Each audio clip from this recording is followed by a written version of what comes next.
വണ്ടി Innova Crysta 2017 model വണ്ടിയാണ്. ഇതിൽ കംപ്ലൈൻറ്റ് എറണാകുളം വണ്ടിയാണ്. കംപ്ലൈൻ്റ് എന്ന് പറഞ്ഞു കഴിഞ്ഞാൽ body vibration, heavy body vibration and ഇത് സസ്പെൻഷൻ റഫ്നെസ് ആണ് ഇതിന് കംപ്ലൈൻ്റ് ഉള്ളത്. കസ്റ്റമർ വരുമ്പോൾ കസ്റ്റമർ പറഞ്ഞ കംപ്ലൈൻ്റ് ആണ്.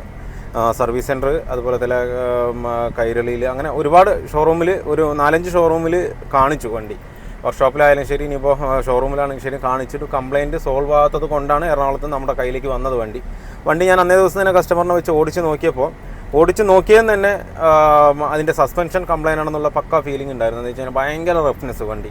നമ്മൾ സാധാരണ നോർമലി ഈ ഹൈവേ റോഡിൽ പോകുമ്പോഴടക്കം വണ്ടി പ്രക് ചാടിയിട്ടാണ് പോകുന്നത്. ചെറിയൊരു കട്ടർ, അതുപോലെ തന്നെ എന്താ റിഫ്ലാക്ടറിൻ്റെ ഒരു ഇതുണ്ടല്ലോ, ആ ഒരു കട്ട, അതിൽ കയറുമ്പോൾ തന്നെ ഭയങ്കര വൈബ്രേഷൻ വണ്ടിക്ക്. അത് മാത്രമല്ല, നമ്മൾ ഓട്ടോമാറ്റിക് വണ്ടിയാണ്. അതിൽ നമ്മൾ ഓടിച്ചിട്ട് പോകുമ്പോൾ നമ്മൾ ആ ഫസ്റ്റിൽ നിന്ന് സെക്കൻഡിലേക്ക് ഷിഫ്റ്റ് ആയതും ഒരു വണ്ടി ബോഡി മൊത്തം ബ്രന്നൊരു സൗണ്ട്, അതുപോലെ സെക്കൻഡിൽ നിന്ന് തേർഡിൽ നിന്ന് ഷിഫ്റ്റ് ആയതും ഒരു സൗണ്ട്. എന്ന് വെച്ച് കഴിഞ്ഞാൽ ഇനീഷ്യൽ ടോർക്ക് വരുമ്പോൾ ഭയങ്കര ബോഡി വൈബ്രേഷൻ എന്ന് മാത്രമല്ല, ഈ എന്താ പറയുക, ഡാഷ്ബോർഡ് കാര്യങ്ങൾ, ഡോർ പാഡ്, എല്ലാ സാധനങ്ങളും കിടന്ന് ഇങ്ങനെ മൂണ്ടുകൊണ്ടിരിക്കണം, ഊന്ന് പറഞ്ഞ് മൂളാണ്. അതാണ് കസ്റ്റമറുടെ മെയിൻ കംപ്ലയിൻറ്റ് ഉണ്ടായിരുന്നത്. അത് നമ്മൾ ഞാൻ വണ്ടിയിൽ ഇരുത്തി തന്നെ കസ്റ്റമർക്ക് കാണിച്ചും കൊടുത്തു. കറക്റ്റ് ഒരു 1000 RPM പിടിക്കുമ്പോൾ വണ്ടി ഒരു ഭയങ്കരമായിട്ടൊരു മൂളിച്ച സൗണ്ട് ഇതിനകത്ത് വരുന്നുണ്ട്. അപ്പോൾ സാറ് പറഞ്ഞു, അപ്പോൾ ഇതന്നെയാണ് കംപ്ലയിൻറ്റ്. അപ്പോൾ ഈ കംപ്ലയിൻറ്റിന് വേണ്ടിയിട്ടാണ് 2-3 ഷോറൂമിൽ അവർ കൊണ്ടുപോയത്. ടൊയോട്ടയിലടക്കം കൊണ്ടുപോയിട്ടും അവർക്ക് ഒരു കംപ്ലയിൻറ്റും ഇല്ല, ഇതിലിപ്പോൾ ഒന്നും ചെയ്യാനില്ല എന്ന് പറഞ്ഞിട്ട് എന്താ പറയുക, അവരെ ഒഴിവാക്കി വിടുകയാണ് ചെയ്തത്. വണ്ടി കിലോമീറ്റർ ഏകദേശം 85,000 കിലോമീറ്റർ ഓടിയിട്ടുള്ളൂ. പക്ഷേ എങ്കിലും ആ ഒരു 85,000 കിലോമീറ്റർ ഓടിയിട്ടുള്ളൂ എന്നുണ്ടെങ്കിൽ ആ ഒരു സൗണ്ട് ഇതിനകത്ത് വരാൻ പാടില്ല. അപ്പോൾ പിന്നെ ഡയഗ്നോസിസ് നമ്മൾ നോക്കുമ്പോൾ അതിൻ്റെ എഞ്ചിൻ മൗണ്ടും ഗിയർ ബോക്സ് മൗണ്ടും പോയിട്ടുണ്ട്. ആ നല്ലൊരു വൈബ്രേഷൻ കിട്ടുന്നുണ്ട്. അപ്പോൾ നമ്മളിതിൽ ഇട്ടിരിക്കുന്ന പാർട്സുകൾ പറഞ്ഞാൽ A to Z പാർട്സുകൾ OE പാർട്സാണ്. ഫ്രണ്ട് ഷോക്കായാലും ശരി, എല്ലാ പാർട്സുകളും നമ്മൾ ഒറിജിനൽ ടൊയോട്ടയിൽ നിന്ന് മേടിച്ചിട്ടുള്ള പാർട്സുകൾ, ടൊയോട്ട ഒറിജിനൽ പാർട്സാണ് ഇതിനകത്ത് നമ്മൾ ആഡ് ചെയ്തേക്കുന്നത്. അതുപോലെ front shock, rear shock, suspension bush കിറ്റുകൾ, അങ്ങനെ ഒരുപാട് സാധനങ്ങൾ മാറ്റി. നമ്മൾ ബ്രേക്ക് പാഡ് മാത്രം പോർഷൻ ഇട്ടിട്ടുണ്ട്. ബാക്കി എല്ലാ സാധനങ്ങളും നമ്മൾ ഒറിജിനൽ പാർട്സ് തന്നെയാണ് ഇട്ടിരിക്കുന്നത്. അതുമാത്രമല്ല, വണ്ടി നമ്മൾ ഓടിക്കൊണ്ടിരിക്കുമ്പോൾ ഒത്തിരി ഹെവി ആയിട്ട് സ്പീഡിൽ ഒരു 60-70 കിലോമീറ്റർ സ്പീഡിൽ ഓടിയിട്ട് നമ്മൾ ബ്രേക്ക് ചെയ്യുമ്പോൾ ഈ സ്റ്റീറിംഗ് അടക്കം കിടന്ന് ഷിവർ ചെയ്യുക, അങ്ങനെ പുറന്ന്. പക്ഷേ ആ ഒരു കംപ്ലയിൻറ്റ് പോലും അവർക്ക് സൊല്യൂഷൻ കണ്ടെത്താൻ പറ്റിയിട്ടില്ല എന്ന് പറയുമ്പോൾ എന്താണെന്നറിയില്ല. കസ്റ്റമർ അങ്ങനെ തന്നെയാണ് പറഞ്ഞത്. ഷോറൂമിൽ കാണിച്ചിട്ട് ഇത് ഒന്നും സൊല്യൂഷൻ കാണുന്നില്ല, നമുക്ക് ചെയ്യാൻ പറ്റുന്നില്ല, എന്താണെന്ന് അറിയില്ല എന്ന് പറഞ്ഞിട്ടാണ് വന്നത് തന്നെ. അപ്പോൾ നമ്മൾ എല്ലാ കാര്യങ്ങളും അപ്പം തന്നെ സാർക്ക് പറഞ്ഞു കൊടുത്തിട്ടുണ്ടായിരുന്നു. ഇത് ഡിസ്ക് റോട്ടറിൻ്റെ കംപ്ലയിൻ്റ് ആണ്, അതുപോലെ തന്നെ എഞ്ചിൻ മൗണ്ടിൻ്റെ കംപ്ലയിൻ്റ് ആണ്, സസ്പെൻഷൻ ഷോക്കുകൾ കംപ്ലയിൻ്റ് ആയിട്ടുണ്ട് എന്നുള്ള എല്ലാ ഡീറ്റെയിലും നമ്മൾ വണ്ടി ഞാൻ ഓടിച്ചുകൊണ്ട് തന്നെ കസ്റ്റമർക്ക് ഞാൻ പറഞ്ഞു കൊടുത്തു. അപ്പോൾ സാർ പറഞ്ഞു, എല്ലാ സാധനങ്ങളും മാറിക്കോ, എല്ലാം ഒറിജിനൽ പാർട്സ് ഇട്ട് മാറിക്കോ എന്ന് പറഞ്ഞു. അതുപോലെ നമ്മൾ അപ്രൂവൽ എടുത്ത് സാധനങ്ങൾ ടൊയോട്ടയിൽ നിന്ന് ഓർഡർ ചെയ്ത് സാധനം 2 ദിവസത്തിനുള്ളിൽ വന്നു.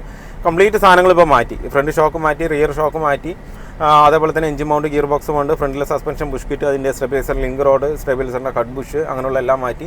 ഫ്രണ്ടിലെ ഡിസ്ക് റോട്ടർ നമ്മൾ പോളിഷ് ചെയ്തെടുത്തു, ഡിസ്ക് റോട്ടറും ബാക്കിലെ ഡ്രമ്മും നമ്മൾ പോളിഷ് ചെയ്തെടുത്തു, ഫ്രണ്ടിലെ ബ്രേക്ക് പാഡ് നമ്മൾ മാറ്റി. എല്ലാം മാറ്റിയതിന് ശേഷം ഇപ്പോൾ വണ്ടി പക്കയാണ്. അലൈൻമെൻറ്റ് ചെയ്ത് വണ്ടി ഓടിച്ച് നോക്കുമ്പോൾ വണ്ടി യാതൊരുവിധ സൗണ്ടില്ല, പക്ക. നമ്മൾ വണ്ടി എഞ്ചിൻ ഓഫ് ചെയ്തിട്ട് ന്യൂട്രൽ വണ്ടി വിടുന്നത് പോലെയാണ്. ഇതിപ്പോൾ ഞാൻ വണ്ടി ഓടിച്ചുകൊണ്ടിരിക്കുന്നുണ്ട്, 60 കിലോമീറ്റർ സ്പീഡിലാണ് പോകുന്നത്. RPM ഏകദേശം ഒരു 1500-2000 RPM നിൽക്കുന്നുണ്ട്. എങ്കിലും തന്നെ വണ്ടിക്ക് യാതൊരുവിധ സൗണ്ടോ ഒച്ചപ്പാടോ ബഹളോ വൈബ്രേഷനോ കാര്യങ്ങളോ ഒന്നുമില്ല. പക്ക വണ്ടി സൈലൻ്റായി. നമ്മളിങ്ങനെ ഇറക്കത്തിൽ ന്യൂട്രൽ വിട്ട് എങ്ങനെ ഉണ്ടാവും, ആ ഒരു ഫീലിംഗ് ആണ് ഇപ്പോൾ നമുക്ക് വണ്ടിയിൽ കിട്ടിക്കൊണ്ടിരിക്കുന്നത്. അപ്പോൾ നിങ്ങൾ എപ്പോഴും ഇതിപ്പോൾ 2017 മോഡൽ വണ്ടിയാണ്. 2017 ടു ഏകദേശം നല്ലോണം അത്യാവശ്യം ഇയറായി. അപ്പോൾ പിന്നെ എന്തായാലും ഇങ്ങനെയുള്ള ഈ വൈബ്രേഷനും കാര്യങ്ങളും വന്നു കഴിഞ്ഞാൽ കിലോമീറ്റർ നിങ്ങൾ നോക്കണ്ട, ഒരു 70-60 പറഞ്ഞ് നോക്കണ്ട. ആ ഒരു സമയമാകുമ്പോൾ നിങ്ങൾ ഇതിൻ്റെ engine mount, gear box mount നിങ്ങൾക്ക് കറക്റ്റായിട്ട് നോക്കുകയാണെന്നുണ്ടെങ്കിൽ വണ്ടി നിർത്തുക, ന്യൂട്രൽ ഇട്ടിട്ട് കറക്റ്റ് ഒരു 1000 RPM അതിന് മുകളിൽ കയറണം. അതിന് മുകളിൽ കയറി കഴിഞ്ഞാൽ വൈബ്രേഷൻ കിട്ടില്ല. ന്യൂട്രൽ ഇട്ടിട്ട് കറക്റ്റ് ഒരു 1000 RPM പിടിച്ചിട്ട് ഒന്ന് നോക്കി കഴിഞ്ഞ് കഴിഞ്ഞാൽ ഉള്ളിലൊക്കെ ഫുള്ള് ബൂന്ന് പറഞ്ഞ് മൂളിച്ചിട്ടുണ്ടെങ്കിൽ നിങ്ങൾ വേറെ ഒന്നും നോക്കണ്ട, എഞ്ചിൻ മൗണ്ട്, ഗിയർ ബോക്സ് കൊണ്ട് മാറ്റിക്കോ. ഇനിയിപ്പോൾ ഒരുപാട് ആൾക്കാർ, കുറേ ലോങ്ങുള്ള ആൾക്കാരുണ്ട്. അപ്പോൾ ഈ engine mount, gear box mount ഇല്ലെങ്കിൽ ഈ ഒരു വൈബ്രേഷന് വേണ്ടി നമ്മുടെ ഷോറൂമിൽ തന്നെ വരണമെന്ന് നിർബന്ധമില്ല, നിങ്ങൾക്ക് അവിടെ തന്നെ മാറ്റാൻ കുഴപ്പമില്ല. അപ്പോൾ ഈ ഒരു വൈബ്രേഷൻ ഉണ്ടെന്നുണ്ടെന്നുണ്ടെങ്കിൽ ഡയറക്റ്റ് നിങ്ങൾ അടുത്തുള്ള വർക്ക്ഷോപ്പ് ഇല്ലാന്നുണ്ടെന്നുണ്ടെങ്കിൽ ഷോറൂമിൽ കൊണ്ടുപോയിട്ട് മൗണ്ട് മാറ്റാൻ പറയും.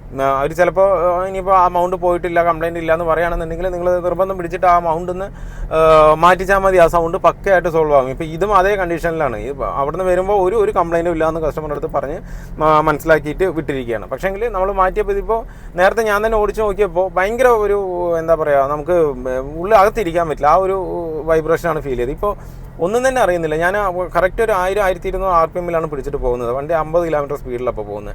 ആ ഒരു സമയത്ത് പോലും ഞാൻ പറഞ്ഞില്ല, വണ്ടി ന്യൂട്രൽ ഇട്ടിട്ട് പോകുന്ന മാതിരിയാണ്. നമുക്ക് യാതൊരുവിധ സൗണ്ടോ കാര്യങ്ങളോ ഒന്നും തന്നെ ഇല്ല. നമുക്ക് ഏതൊരു സൗണ്ടും വണ്ടിക്കകത്ത് നമുക്ക് വന്നു കഴിഞ്ഞാൽ നമുക്ക് ഭയങ്കര ഇറിറ്റേഷൻ ആയിരിക്കും. ഒരു കോയിൻ അടക്കം നമ്മൾ ഡാഷ്ബോർഡിൽ ഇട്ടിട്ട് ആ ഒരു സൗണ്ട് നമുക്ക് ഇങ്ങനെ ഗിടുന്ന് വന്നു കഴിഞ്ഞാൽ നമുക്ക് വണ്ടി ഓടിക്കാൻ ഒരു സുഖം ഉണ്ടാവില്ല. ഭയങ്കര ഒരു ഇറിറ്റേഷൻ ഫീൽ ചെയ്യും. അപ്പോൾ മാക്സിമം നിങ്ങൾ ഇങ്ങനെ ഒരു സൗണ്ടോ കാര്യങ്ങളൊക്കെ വരുമ്പോൾ നിങ്ങൾ പരമാവധി ഈ എഞ്ചിൻ മൗണ്ടുകൾ കാര്യങ്ങൾ വൈബ്രേഷൻ വരാവുന്ന സാധ്യത ഉള്ള കാര്യങ്ങളെല്ലാം കംപ്ലീറ്റ് മാറും. പിന്നെ സസ്പെൻഷൻ വർക്ക് ചെയ്യുകയാണെന്നുണ്ടെന്നുണ്ടെങ്കിൽ അത് നിങ്ങൾ ഒന്ന് തൊട്ട് ചെയ്യേണ്ട, എല്ലാ വർക്കുകളും ഒരുമിച്ച് അങ്ങ് ചെയ്ത് കഴിഞ്ഞ് കഴിഞ്ഞാൽ നമുക്കത് അത്യാവശ്യം നല്ല ഓടിക്കാൻ നല്ല നമുക്കൊരു ഫ്രഷ്നെസ്സും അതുപോലെ നല്ലൊരു ഫീലും ഇതിനകത്ത് നമുക്ക് കിട്ടും. പിന്നെ ഞാൻ എപ്പോഴും പറയുന്നത് പോലെ മറ്റേ ഇതിൻ്റെ ത്രോട്ടിൽ ബോഡിയിൽ ആ സെൻസർ കാര്യങ്ങൾ എല്ലാ സർവീസിലും ഒന്ന് ക്ലീൻ ചെയ്തിട്ടാണ്. ഇങ്ങനെ ചെയ്യുമ്പോൾ തന്നെ വണ്ടിക്ക് നല്ലൊരു ഫ്രഷ്നെസ് ഫീൽ ചെയ്യും. അത് ഏത് വണ്ടിയാണെങ്കിലും ശരി, ഇനിയിപ്പോൾ ഇനോവ തന്നെ ഇല്ല, ടൊയോട്ടോ തന്നെ ഇല്ല, മാരുതി ആണെന്നുണ്ടെങ്കിൽ ഏതാണെന്നുണ്ടെങ്കിൽ ഈ സെൻസേഴ്സ് നമുക്ക് air flow sensor, air mass sensor ഇങ്ങനെയുള്ള സാധനങ്ങൾ എല്ലാ സർവീസിലും ഞാൻ എല്ലാ വീഡിയോയിലും ഞാൻ പറയാറുണ്ട് ഇങ്ങനെയുള്ള ചെയ്യണം എന്ന് പറയുന്നത്. കാരണം എന്താ വെച്ച് കഴിഞ്ഞാൽ എന്നാലേ ആ പെർഫോമൻസ് നമുക്ക് കറക്റ്റായിട്ട് വ്യത്യാസം എന്താണെന്ന് അറിയുള്ളൂ. നമ്മൾ വണ്ടി ഓടിക്കുന്നതിൻ്റെ ഫീല് നമുക്ക് കിട്ടണമെന്നുണ്ടെന്നുണ്ടെങ്കിൽ ആ വക സാധനങ്ങൾ നമുക്ക് കറക്റ്റായിരിക്കണം. അതല്ല എന്തെങ്കിലും ഒരു അടവുണ്ടെന്ന് പറഞ്ഞു കഴിഞ്ഞാൽ പിന്നെ നമുക്കത് കറക്റ്റായിട്ട് വരില്ല, നമുക്കൊരു ഫീലിംഗ് കിട്ടില്ല വണ്ടി. അത് നോർമൽ സർവീസിൽ തന്നെ എല്ലാ വർക്ക്ഷോപ്പുകാരും, ഇതിപ്പോൾ ആരെങ്കിലും വർക്ക്ഷോപ്പുകാരാണ് വീഡിയോ കാണുന്നുണ്ടെന്നുണ്ടെങ്കിൽ ആ ഒരു സർവീസിൽ തന്നെ നിങ്ങൾ എപ്പോഴും ഈ air flow sensor, air mass sensor പക്കയായിട്ട് ക്ലീൻ ചെയ്തിട്ട് അത് കയറ്റാൻ നോക്കുക. നമുക്ക് ഭയങ്കര ഒരു ഡിഫറൻസ് ഫീൽ ചെയ്യും നമുക്ക് വണ്ടി ഓടിക്കാനായിട്ട്. നമുക്കൊരു കസ്റ്റമർക്ക് സർവീസ് ചെയ്ത് കൊടുക്കുക, ഹാൻഡ് ഓവർ ചെയ്യുമ്പോൾ അവർക്ക് ഓടിച്ചാൽ തന്നെ വണ്ടിക്ക് ഒരു പെർഫോമൻസ് വ്യത്യാസം വന്നിട്ടുണ്ട്. നേരിയ അളവിൽ വന്നാൽ മതിയോ, നേരിയ അളവിൽ വന്നാൽ തന്നെ അത് ഭയങ്കരമായിട്ട് ഫീൽ ചെയ്യും. അപ്പോൾ എന്താ വെച്ചാൽ നമ്മൾ 24 മണിക്കൂറില്ലെന്നുണ്ടെങ്കിൽ ഒരു 5 മണിക്കൂർ 6 മണിക്കൂർ സ്ഥിരം ഒരു വണ്ടിയിൽ യാത്ര ചെയ്യുന്ന ആൾക്കാരാണെന്നുണ്ടെന്നുണ്ടെങ്കിൽ അതിലൊരു മൈന്യൂട്ട് ചെറിയൊരു വ്യത്യാസം വന്നാൽ പോലും അവർക്കത് ഫീൽ ചെയ്യാൻ പറ്റും. എന്ന് വെച്ചാൽ അവർ വണ്ടിയിൽ കയറുമ്പോൾ തന്നെ ഇന്ന സൗണ്ട്, ഇന്ന സ്പീഡ്, ഇന്ന വൈബ്രേഷൻ, ഇതുപോലെ ഇത്ര ആക്സിലേറ്ററും കൊടുത്തു കഴിഞ്ഞാൽ ഇത്ര കിലോമീറ്റർ സ്പീഡൊക്കെ അവരുടെ ബ്രെയിനിലെ മൈൻഡിലെ സെറ്റാണ്. പക്ഷേ അതിൽ ചെറിയ നേരിയ എന്തെങ്കിലും ഒരു വ്യത്യാസം, അപ്പോൾ നമുക്ക് ഈ ഒരു സാധനം ജസ്റ്റ് ഒന്ന് ക്ലീൻ ചെയ്യേണ്ടാവുള്ളൂ. പക്ഷേ അതിൽ നേരിയ വ്യത്യാസം വന്നു കഴിഞ്ഞ് കഴിഞ്ഞാൽ കസ്റ്റമർക്ക് ഭയങ്കര ഒരു സാറ്റിസ്ഫിക്കേഷൻ ആവും. ഒരു വണ്ടി ഓടിക്കുമ്പോൾ തന്നെ എന്തോ അതിനകത്ത് ചെയ്തു എന്നുള്ളൊരു ഫീല് തന്നെ ഇതിനകത്ത് വരും. പക്ഷേ എങ്കിൽ നമ്മൾ ചെയ്യുന്നത് വെച്ച് ജസ്റ്റ് ഒരു ക്ലീനിങ് മാത്രം, എയർ ഫിൽറ്റർ ആണെന്നുണ്ടെങ്കിലും അതുപോലെ തന്നെ ഇതുപോലെ സെൻസർ ആണെങ്കിലും ജസ്റ്റ് ഒരു ക്ലീനിങ് മാത്രമേ ചെയ്യുന്നുള്ളൂ. ആ ക്ലീനിങ്ങിലൂടെ കസ്റ്റമറുടെ മനസ്സ് നല്ലോണം നമുക്ക് തണുപ്പിക്കാൻ പറ്റും. തണുപ്പിക്കുന്നത് മാത്രമല്ല അവർക്ക് മനസ്സിന് ഭയങ്കര ഒരു തൃപ്തി വരുത്താൻ പറ്റും. അതാണ് സർവീസിൽ കറക്റ്റ് നമ്മൾ ഈ ഒരു കാര്യങ്ങൾ ചെയ്യുന്നത്. അപ്പോൾ എല്ലാ വണ്ടിയിലും നമ്മളത് കണ്ടിന്യൂസ് ആയിട്ട് ചെയ്തുകൊണ്ടിരിക്കുന്നുണ്ട്. ഈ സെൻസർ കാര്യങ്ങൾ ക്ലീൻ ചെയ്യൽ കാര്യങ്ങളെല്ലാം നമ്മൾ ഇതിനകത്ത് ചെയ്തിട്ടുണ്ട്. പിന്നെ ക്രിസ്റ്റയുടെ കംപ്ലയിൻറ്റ് ഇതായിരുന്നു, ബോഡി വൈബ്രേഷൻ ആയിരുന്നു മെയിനായിട്ട്, ഒരു റഫ്നെസ് ഫീലിങ്ങും.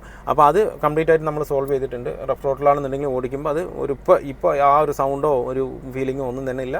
നോർമലി ക്രിസ്റ്റ ഒരു പുതിയ വണ്ടി എടുക്കുന്ന ഒരു ഫീല് നമുക്ക് വരുന്നുണ്ട്. അതും നമ്മൾ എല്ലാ പാർട്സും നമ്മൾ ഒറിജിനൽ തന്നെയാണ്. കസ്റ്റമർ റിക്വസ്റ്റാണ്, നമുക്ക് ഗബ്രിയിൽ ഇട്ടാൽ മതി.